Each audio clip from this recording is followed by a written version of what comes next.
নমস্কার বন্ধুরা, কেমন আছেন? প্রচণ্ড গরম পড়েছে, ভালো থাকা এখন খুব কঠিন।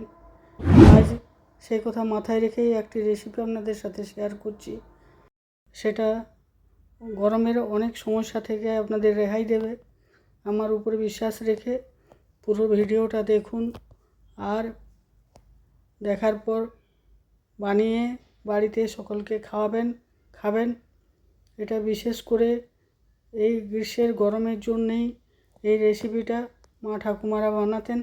আজ আপনাদের সাথে শেয়ার করছি। আমটা আমি ছিলকা ছিলে আর ধুয়ে নিয়েছি, এবার কেটে দেখাচ্ছি আপনাদের। এটা কাটাটা একটু বিশেষভাবে কাটতে হবে, ওই জন্যই দেখাচ্ছি, নইলে দেখারও দরকার পড়তো না। তা প্রথমে আমি দুটো সাইড কেটে নিলাম, এবার এই সাইডগুলোও কেটে নিচ্ছি। এই সাইডে যেহেতু একটু রোঁয়া বেশি থাকে, তাই এই দিকটা কাটতে একটু বেশি অসুবিধে। এই আঁটিটা লাগবে না আমার, তা পরে ওর মধ্যে যে আমটা আছে সেটা আমি বের করে নেব। এরকমভাবে ছোট ছোট চৌকো চৌকো করে কেটে নিতে হবে। সব সাইজগুলো সমান মাপের, মানে মোটামুটি সমান মাপের আর কি।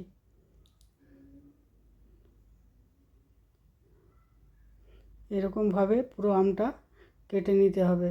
বন্ধুরা, বাড়িতে এই লু লাগা, তারপরে গরম লেগে জ্বর, পেটের অসুবিধে, এই সমস্ত কিছুতে এই চাটনি যদি আপনি ব্যবহার করেন, খুব ফল পাবেন ভালো। আর আমি আমটা একটা বাটিতে তুলে নিলাম মাপের জন্য। 1 বাটি আম, 1 বাটি চিনি। এবার কুকারে একটুখানি তেল দিয়ে দিচ্ছি। রান্নাটা তো আমার কুকারে করব। একটুখানি সর্ষে ফোড়ন দিয়ে দিলাম। এবার সর্ষেটা ভালো করে ফুটে গেলে আমটা দিয়ে দিলাম, একটু নেড়ে নিলাম। এবার একটু নুন, হলুদ এইসব দেবো। এর মধ্যে কোনো মশলা থাকবে না। পরিমাণ মতো নুন দিলাম, একটুখানি হলুদ দিলাম। বন্ধুরা, এর মধ্যে কোনো মশলা যাবে না, শুধু এই নুন, হলুদ আর চিনি। এর নাড়াচাড়া হয়ে গেছে। এবার আমি 1 বাটি আম ছিল, আমি 1.5 বাটি জল দেবো। চাইলে আপনারা 2 বাটিও দিতে পারেন, যত বেশি পাতলা করবেন তত ভালো। আমি 1.5 বাটি জল দিয়েই বানাচ্ছি। 1.5 বাটি জল দিয়ে দিলাম। এবার চিনিটাও দিয়ে দিচ্ছি। এবার আমি কুকারটা বন্ধ করে দেব, নাড়াচাড়া করে। লো টু মিডিয়াম গ্যাসে 3টে সিটি দেব আমি।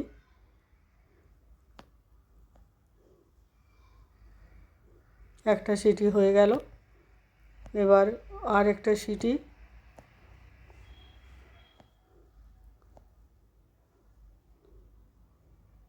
2 নম্বর সিটিটাও হয়ে গেল।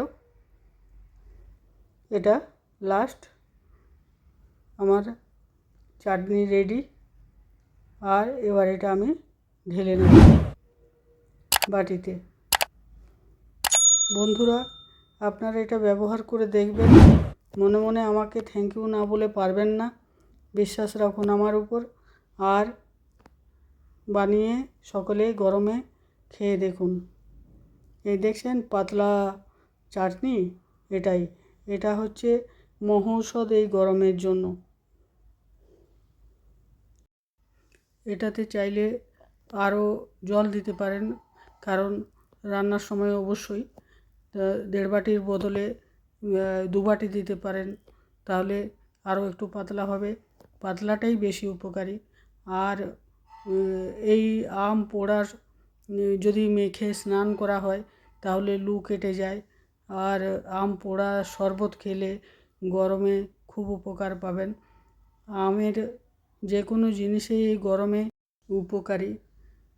বন্ধুরা, ভিডিও দেখার জন্য অসংখ্য ধন্যবাদ। সকলেই গরমে সাবধানে থাকবেন, ভালো থাকবেন। আবার একটি সুন্দর ভিডিও নিয়ে আসব। বাই।